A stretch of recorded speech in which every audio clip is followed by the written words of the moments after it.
며느리 더는 못하겠습니다. 애들아, 집에 가자. 지우는 그렇게 시댁을 떠났습니다.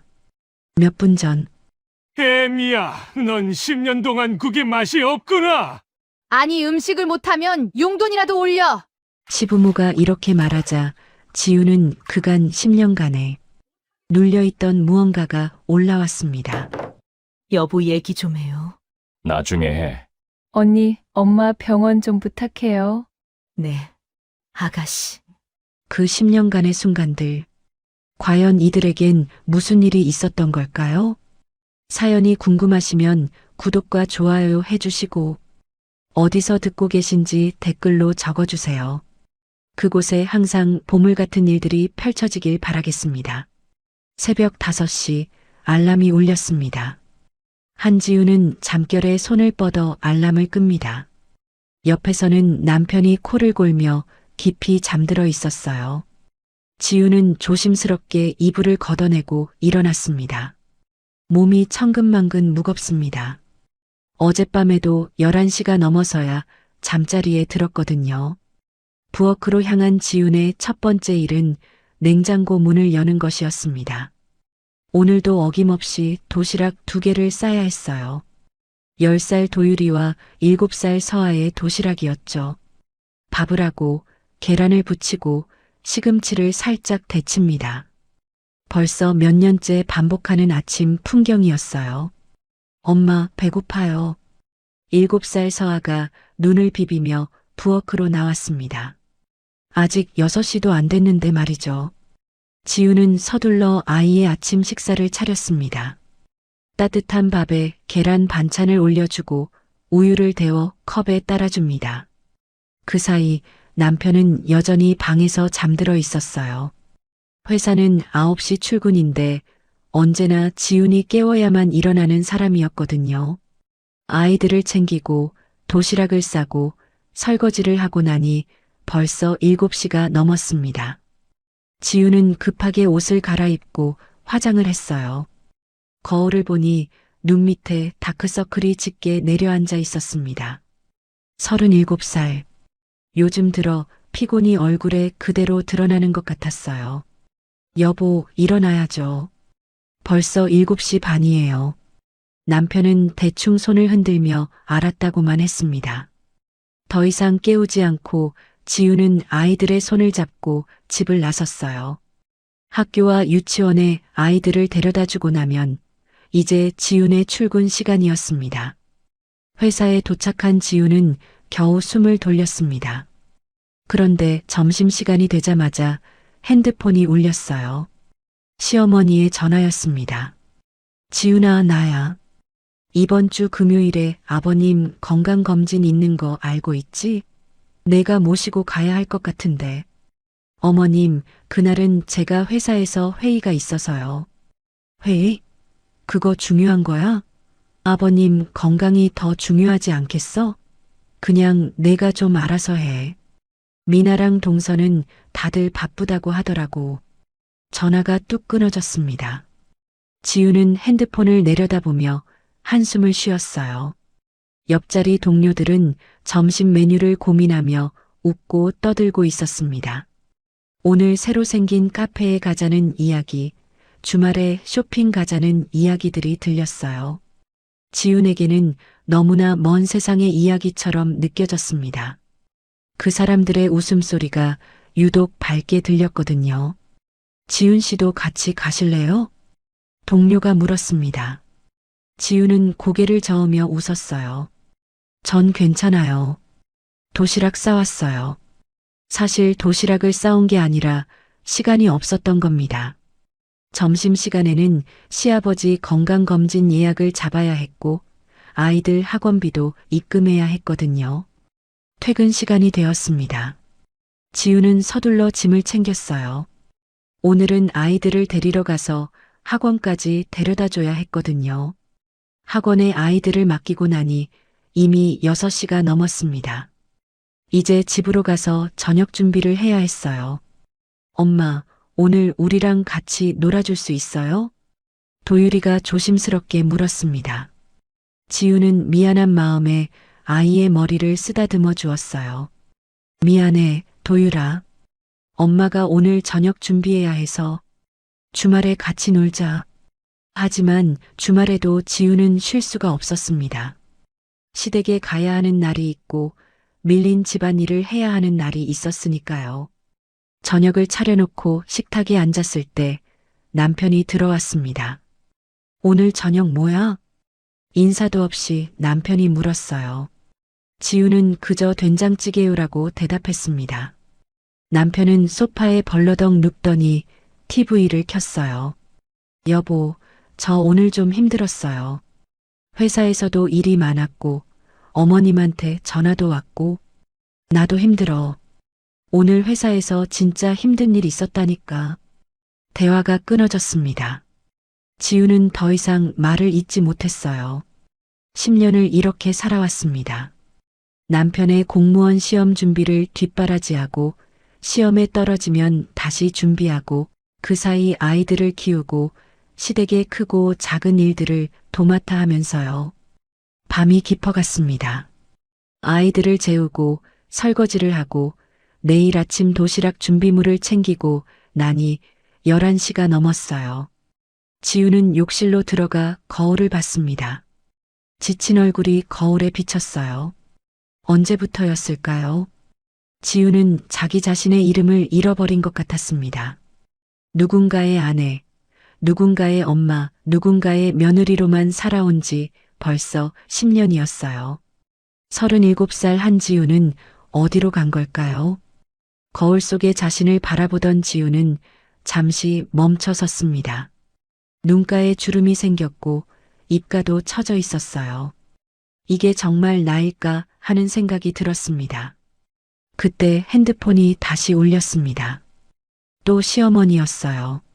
지훈아, 이번 주 토요일에 아버님 건강검진인데 내가 모셔다 드려. 알았지? 네, 어머님. 지훈은 힘없이 대답했습니다. 누구도 그녀에게 괜찮냐고, 힘들지 않냐고 묻지 않았어요. 모두가 당연하다는 듯이 지훈에게 일을 맡겼습니다. 그렇게 오늘 하루도 지나갔어요. 내일도 모레도 아마 계속 이런 하루가 반복될 것 같았습니다. 그렇게 반복되는 하루 속에서 지우는 점점 더 지쳐갔습니다. 어느 날 저녁 지우는 용기를 내어 남편에게 말했어요. 여보, 저 요즘 너무 힘들어요. 회사 일도 많고 어머님 일도 챙겨야 하고 아이들도 돌봐야 하고. 남편은 TV에서 눈을 떼지 않은 채 대답했습니다. 나도 힘들어. 회사 일이 얼마나 힘든데. 그냥 조금만 참아. 내가 나중에 도와줄게. 나중에 도와줄게. 지우는 그 말을 몇 번이나 들었는지 모릅니다. 작년에도 재작년에도 그 전에도 남편은 늘 같은 말만 했어요.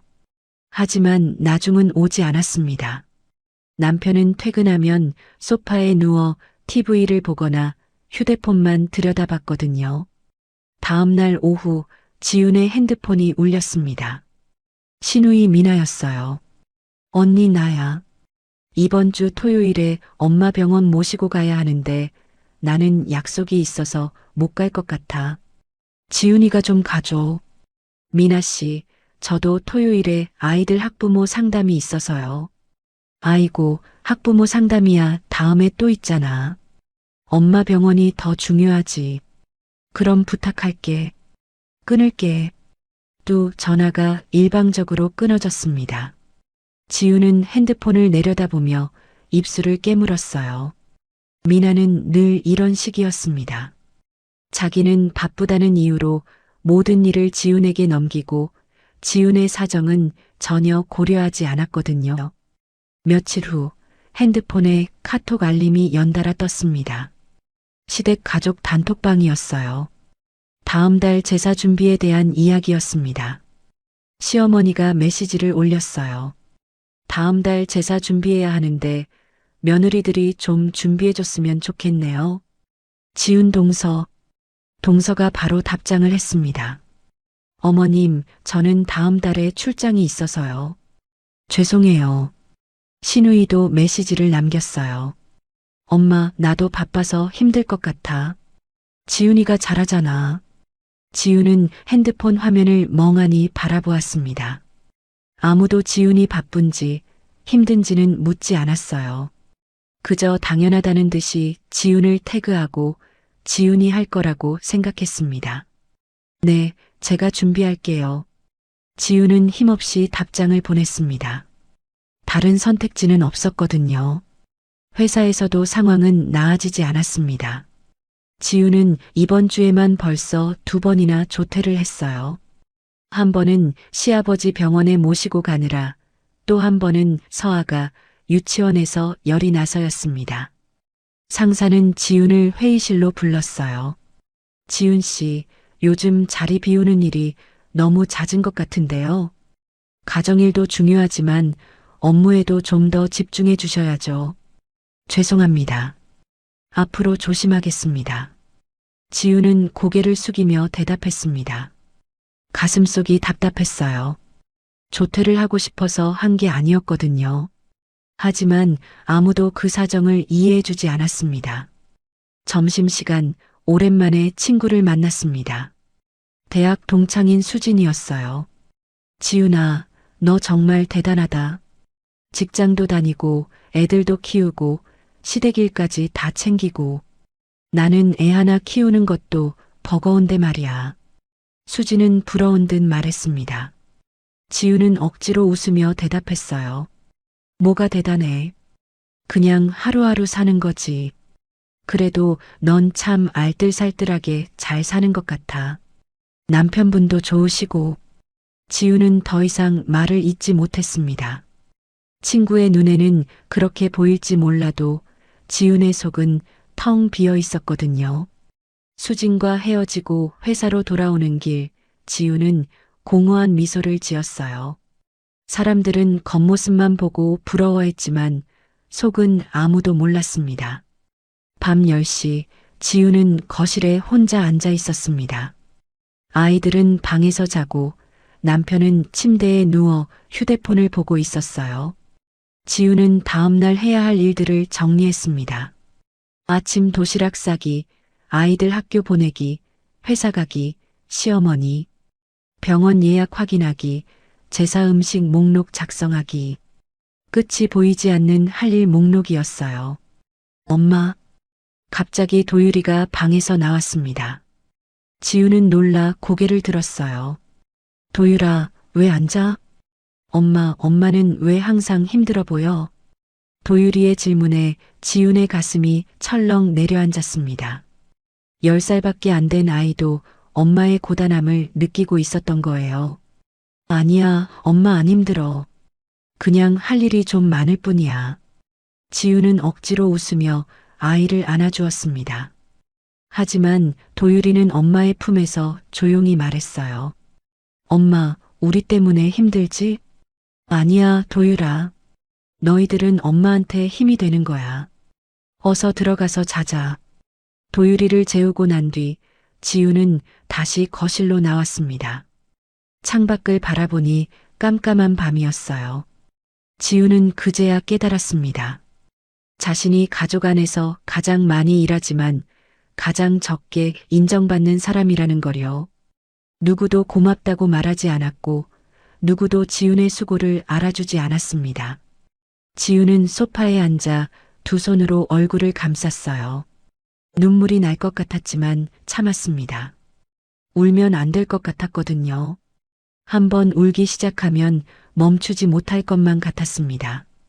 그렇게 힘든 나날이 계속되던 어느 날 설날이 다가왔습니다. 지훈에게 명절은 휴일이 아니었어요. 오히려 1년 중 가장 힘든 날이었습니다. 설날 전날 밤 지훈은 거실 탁자에 앉아 장보기 목록을 적고 있었어요. 전 부칠 재료, 나물 재료, 국 끓일 재료. 손가락으로 하나하나 세어가며 메모지에 빼곡히 적어 내려갔습니다. 여보, 내일 장 보러 같이 갈 수 있어요? 지훈이 남편에게 물었습니다.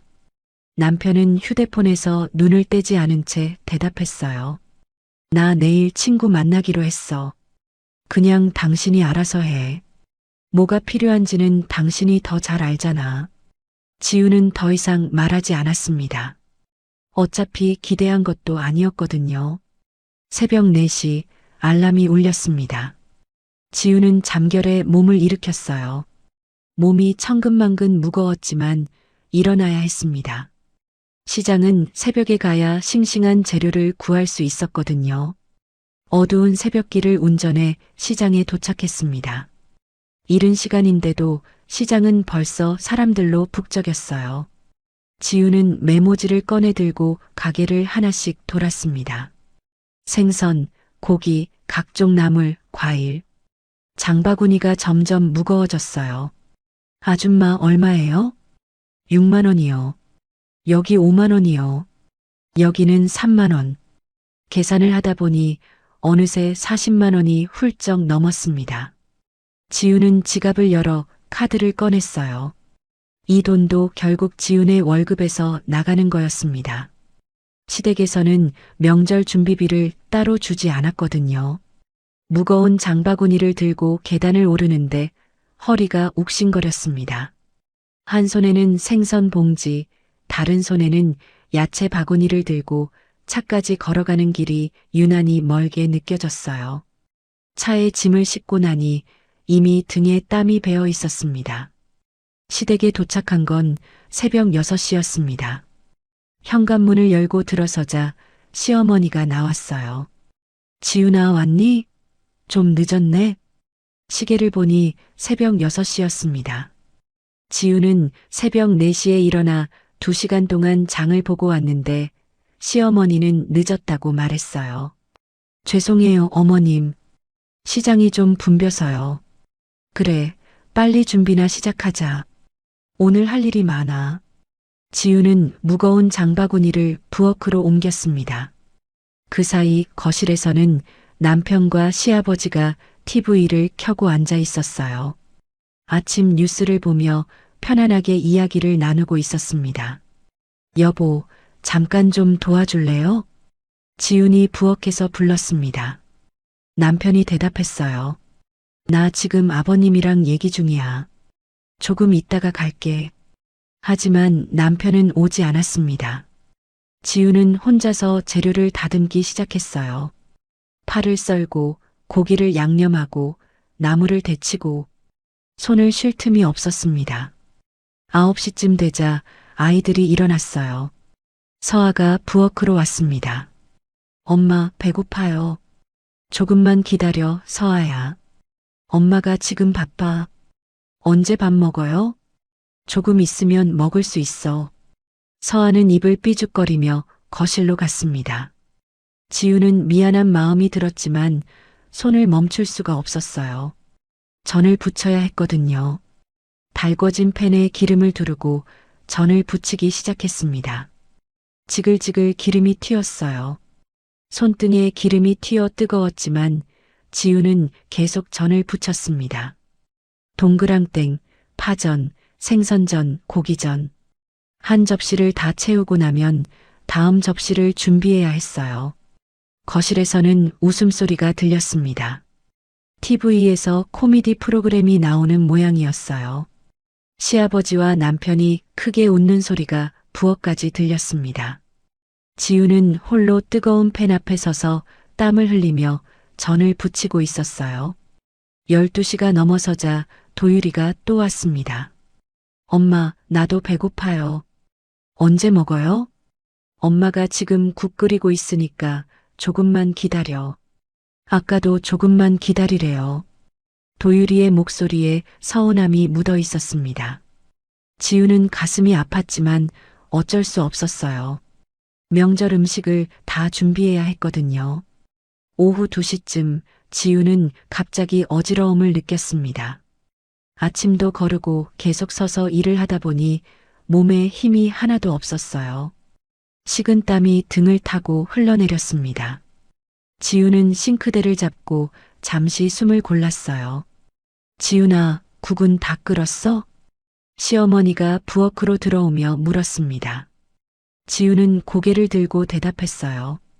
네, 거의 다 됐어요. 그래, 그럼 상 차리자. 상을 차리는 동안에도 지우는 혼자였습니다. 무거운 국그릇을 들고 거실로 나르고 전 접시를 하나씩 올리고 허리를 계속 굽히다 보니 허리가 끊어질 것 같았어요. 마침내 상차림이 끝났습니다. 지우는 마지막 그릇을 올리며 비틀거렸어요. 온종일 서 있다 보니 다리에 힘이 하나도 없었습니다. 고생했네. 시어머니가 한마디 했습니다. 하지만 그 말에는 진심 어린 고마움이 느껴지지 않았어요.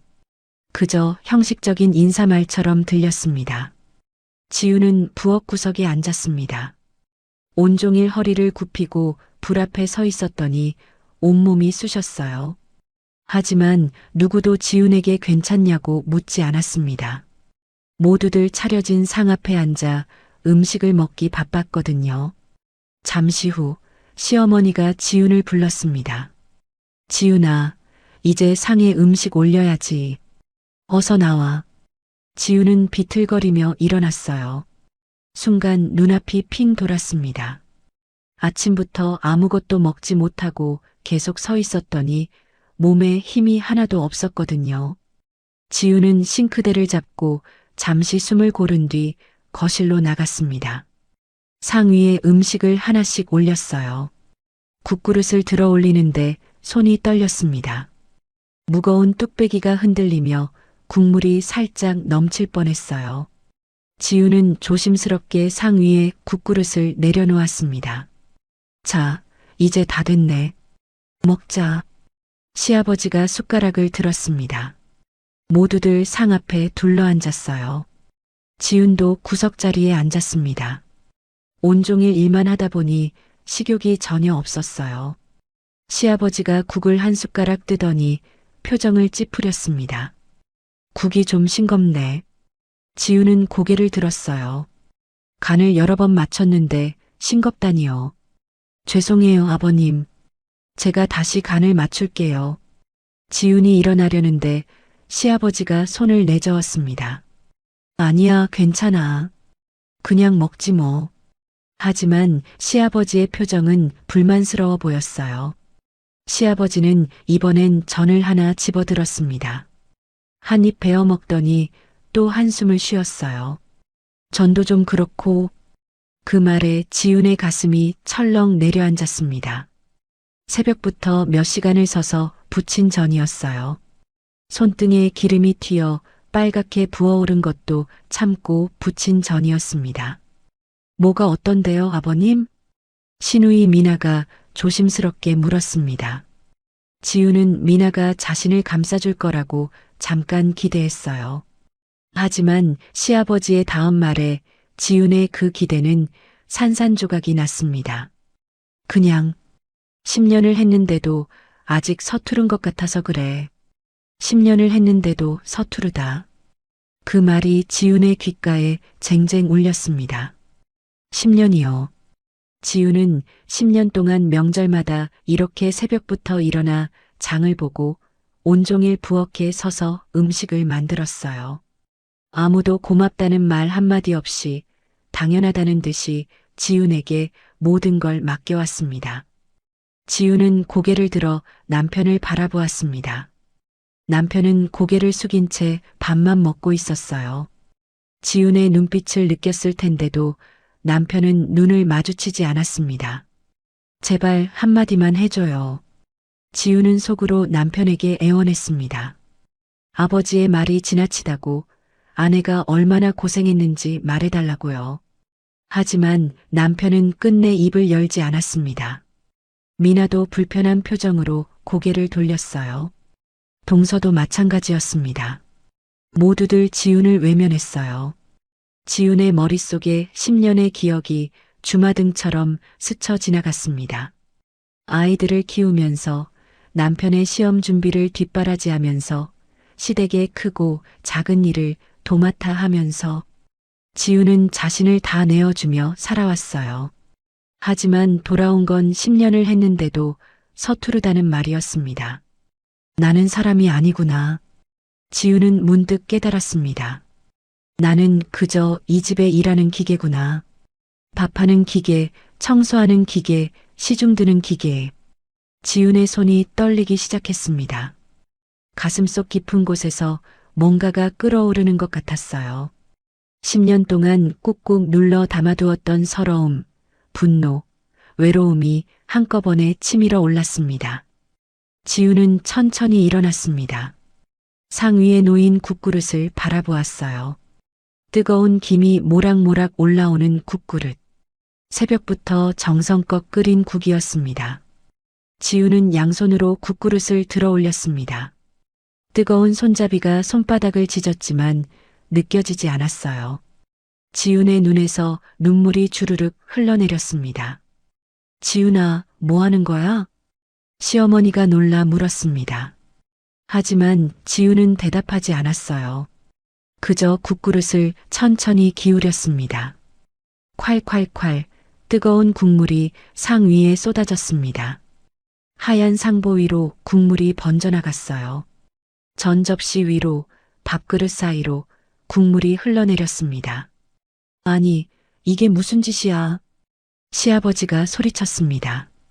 하지만 지훈은 멈추지 않았어요. 국그릇을 상 위에 내려놓고 이번엔 전 접시를 들어 올렸습니다. 지훈아, 정신 차려. 시어머니가 지훈의 팔을 잡으려 했습니다. 지훈은 팔을 뿌리치며 말했어요. 10년이요. 10년 동안 제가 뭘 잘못했는지 알려주세요. 지훈의 목소리는 떨렸지만 또렷했습니다. 새벽부터 일어나서 장 보고 온종일 부엌에 서서 음식 만들고 제가 뭘 더 잘해야 하는 건가요? 지훈아, 진정해. 아버님이 그냥 하신 말씀이야. 남편이 처음으로 입을 열었습니다. 하지만 그 말이 지훈을 더 화나게 만들었어요. 그냥 하신 말씀이요? 당신은 10년 동안 저한테 그냥 한 말이 몇 개나 되는지 알아요? 지훈은 아이들을 바라보았습니다. 도유리와 서아가 무서운 표정으로 엄마를 쳐다보고 있었어요. 도유라, 서아야. 짐 챙겨. 우리 집으로 가자. 지훈아, 지금 뭐 하는 거야? 시어머니가 소리쳤습니다. 하지만 지훈은 이미 현관 쪽으로 향하고 있었어요. 아이들의 손을 꼭 잡았습니다. 신발을 신으며 지훈은 마지막으로 뒤를 돌아보았습니다. 엉망이 된 상, 당황한 표정의 가족들, 그리고 여전히 아무 말도 하지 않는 남편. 명절 잘 보내세요. 지훈의 목소리는 차갑고 평온했습니다. 현관문을 열고 나서는 순간 차가운 바람이 얼굴을 스쳤어요. 밖에는 하얀 눈이 내리고 있었습니다. 차에 올라타 시동을 걸었습니다. 뒷좌석에서 서아가 울먹였어요. 엄마, 무서워요. 지훈은 백미러로 아이들을 바라보며 말했습니다. 괜찮아, 서아야. 엄마가 있잖아. 하지만 지훈 자신도 괜찮지 않았습니다. 눈물이 멈추지 않았거든요. 10년 동안 참았던 눈물이 마침내 터져나왔습니다. 차를 몰고 집으로 가는 길, 눈발이 점점 거세졌습니다. 지훈은 생각했어요. 여기선 더는 살 수 없어. 그렇게 지훈의 10년이 끝났습니다. 집에 도착한 지훈은 아이들을 재우고 거실 소파에 주저앉았습니다. 온몸에서 힘이 빠져나갔어요. 10시간 동안 서서 일했던 허리가 쑤셨고 국물을 엎었던 손은 여전히 떨리고 있었습니다. 핸드폰이 울렸습니다. 남편이었어요. 지훈은 핸드폰 화면을 멍하니 바라보다가 전화를 받지 않았습니다. 한참 후 문자가 왔어요. 미안해. 내가 잘못했어. 집에 갈게. 지훈은 문자를 읽고 핸드폰을 내려놓았습니다. 미안하다는 말. 10년 동안 몇 번이나 들었는지 모를 그 말이 이제는 아무 의미도 없게 느껴졌어요. 다음 날 아침 지훈은 침대에서 일어날 수가 없었습니다. 몸이 천근만근 무거웠어요. 아니, 정확히는 일어나고 싶지 않았습니다. 무엇을 위해 일어나야 할까요? 누구를 위해 아침을 차려야 할까요? 엄마, 배고파요. 서아의 목소리가 들렸습니다. 지우는 대답하고 싶었지만 목소리가 나오지 않았어요. 엄마가 아픈가 봐. 우리 라면 끓여 먹자. 도유리가 동생의 손을 잡고 부엌으로 갔습니다. 10살 아이가 7살 동생을 챙기는 소리가 들렸어요. 지우는 이불을 머리까지 덮었었습니다. 눈물이 흘러나왔습니다. 오후 2시쯤 남편이 집에 들어왔습니다. 조심스럽게 방문을 여는 소리가 들렸어요. 지훈아, 괜찮아? 남편이 침대 옆에 앉았습니다. 지훈은 이불 속에서 대답하지 않았어요. 미안해. 내가 정말 잘못했어. 미안하다는 말로는 안 돼요. 지훈이 처음으로 입을 열었습니다. 목소리가 쉬어 있었어요. 10년 동안 미안하다는 말만 몇 번이나 들었는지 알아요? 그런데 당신은 변한 게 하나도 없었어요. 남편은 아무 말도 하지 못했습니다. 지우는 천천히 일어나 앉았어요. 당신은 아버님이 저한테 그렇게 말했을 때 왜 아무 말도 안 했어요? 10년 동안 제가 얼마나 고생했는지 한마디도 안 하던가요? 나도 어떻게 말해야 할지 몰랐어. 그게 문제예요. 당신은 늘 몰랐어요. 제가 얼마나 힘든지, 무엇이 필요한지 하나도 몰랐죠. 지우는 침대에서 내려와 거실로 나갔습니다. 남편이 따라 나왔어요. 우리 이제 어떻게 하면 돼? 남편이 물었습니다. 지우는 창밖을 바라보며 말했어요. 모르겠어요. 저도 지금 아무 생각이 안 나요. 그냥 좀 쉬고 싶어요. 그날 밤 지우는 친정 엄마에게 전화를 받았습니다. 지우나, 설날 잘 보냈니? 네, 엄마. 목소리가 왜 그래? 무슨 일 있어? 지우는 눈물이 핑 돌았지만 참았어요. 아니에요. 괜찮아요. 엄마한테 거짓말하지 마. 내 목소리 들으면 다 알아. 친정 엄마의 다정한 목소리에 지우는 더 이상 참을 수가 없었습니다. 그동안 있었던 일들을 하나하나 이야기했어요. 엄마는 한참을 듣고 나서 말했습니다. 지우나, 내 인생이야. 내가 선택해. 엄마는 내가 어떤 선택을 하든 응원할게. 그 말이 지훈에게 큰 위로가 되었습니다. 며칠 후 지훈은 회사에 사표를 냈습니다. 상사가 놀라며 물었어요. 지훈 씨, 갑자기 왜 그러세요? 무슨 일 있어요? 제 인생을 찾아야 할 것 같아서요. 무슨 말씀이세요?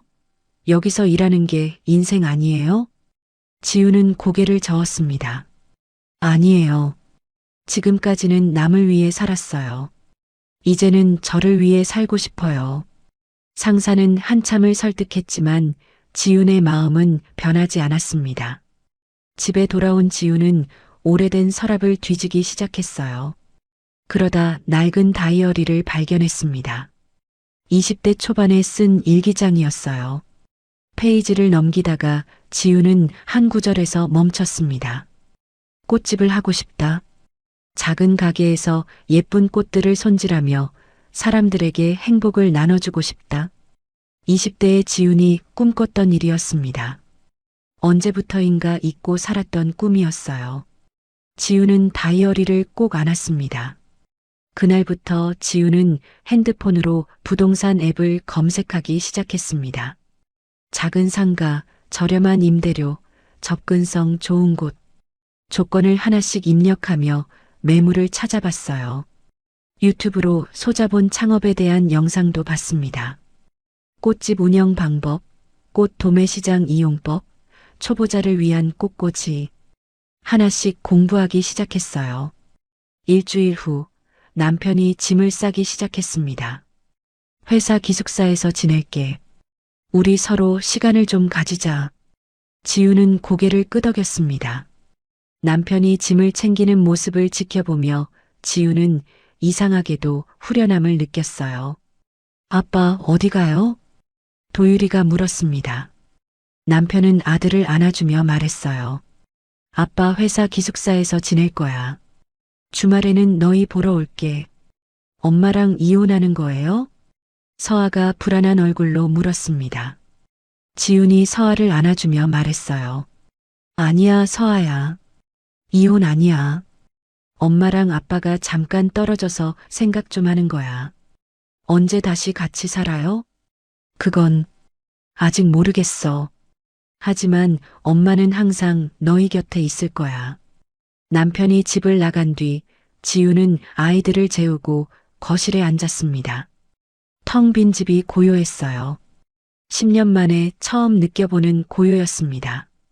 두렵기도 했지만 동시에 자유로웠어요. 지우는 다시 핸드폰을 꺼내 부동산 앱을 열었습니다. 마음에 드는 매물 하나에 찜을 눌렀어요. 작은 골목 안에 있는 10평짜리 상가였습니다. 그곳에서 지훈의 새로운 삶이 시작될 거예요. 다음 날 지훈은 그 상가를 보러 갔습니다. 조용한 주택가 골목 안에 위치한 작은 가게였어요. 페인트가 벗겨진 문, 깨진 유리창, 먼지가 수북이 쌓인 바닥. 누가 봐도 오랫동안 비어 있었던 곳이었습니다. 이 가게 3년째 비어 있어요. 그래서 월세를 좀 싸게 드릴 수 있어요. 부동산 사장이 설명했습니다. 지우는 가게 안을 천천히 둘러보았어요. 작았지만 햇살이 잘 들어왔습니다. 큰 유리창으로 따스한 빛이 쏟아져 들어왔어요. 여기로 할게요. 지훈이 말했습니다.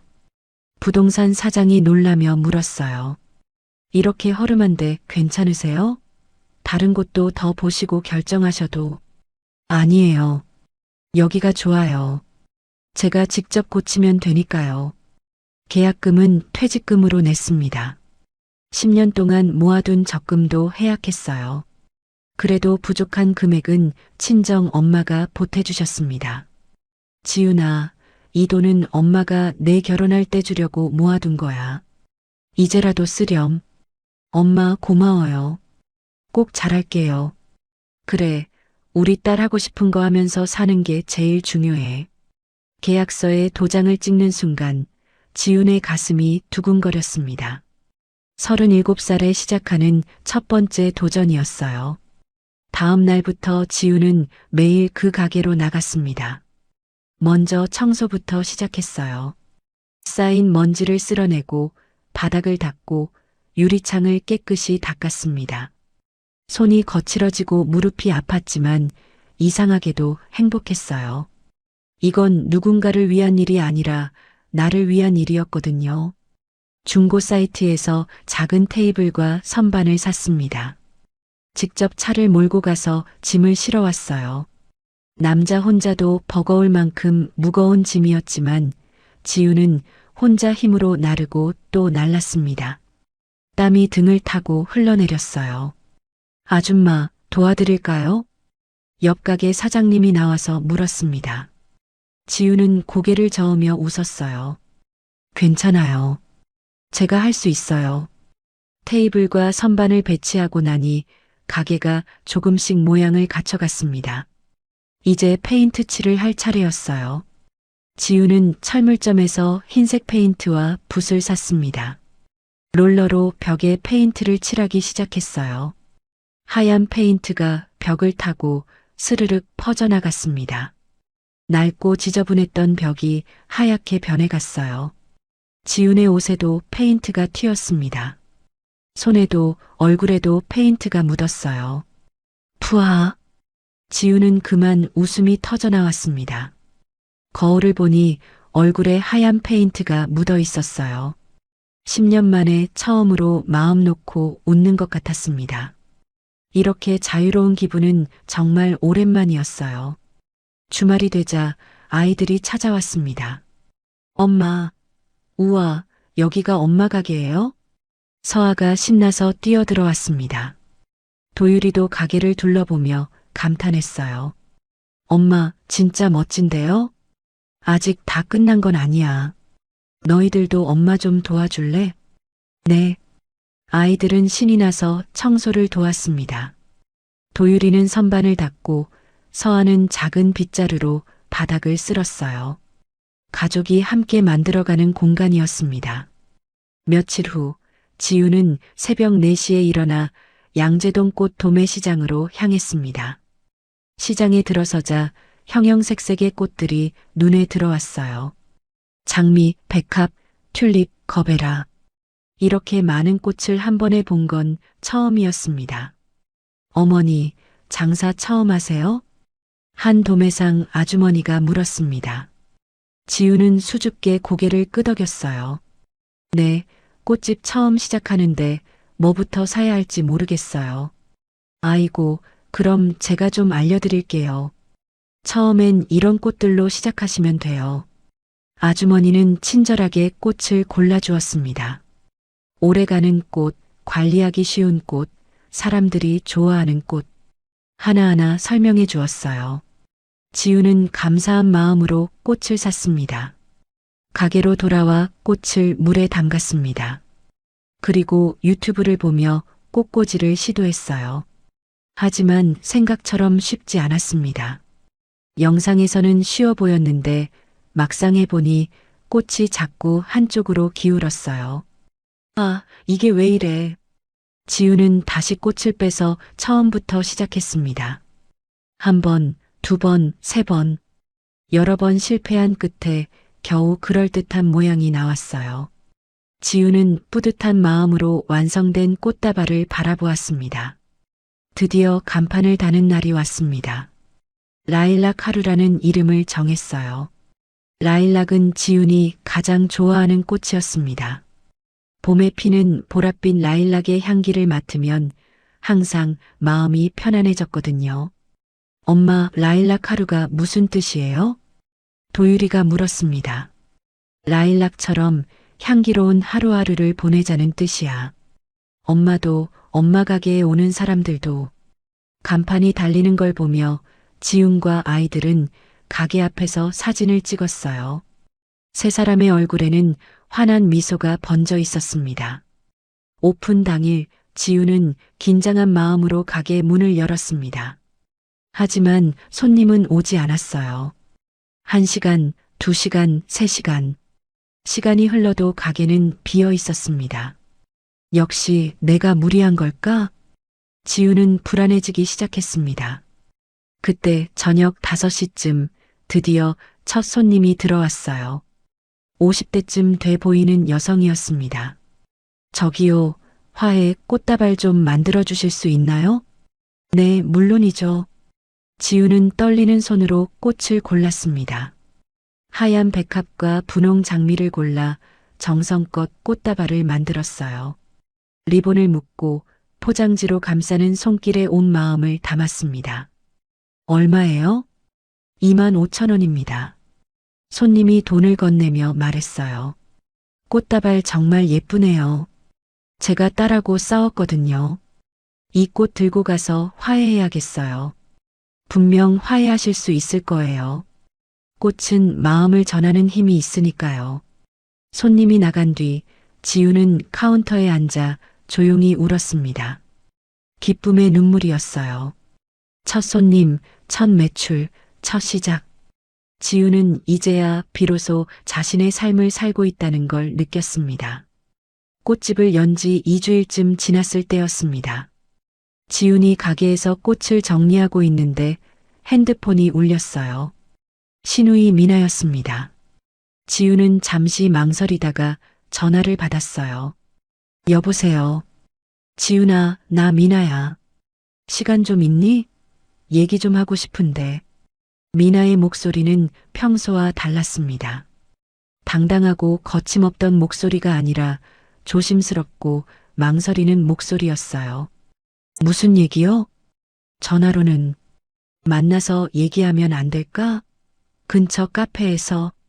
지우는 잠시 생각하다가 대답했습니다. 알겠어요. 오늘 오후 3시에 가게 근처 카페로 오세요. 오후 3시 미나가 카페에 들어왔습니다. 평소처럼 화려한 옷차림이 아니라 소박한 티셔츠에 청바지 차림이었어요. 화장도 연하게 했습니다. 미나는 지훈 앞에 조심스럽게 앉았어요. 커피 뭐 마실래요? 아메리카노 주세요. 지훈이 커피를 주문하고 돌아오자 미나가 먼저 입을 열었습니다. 지훈아,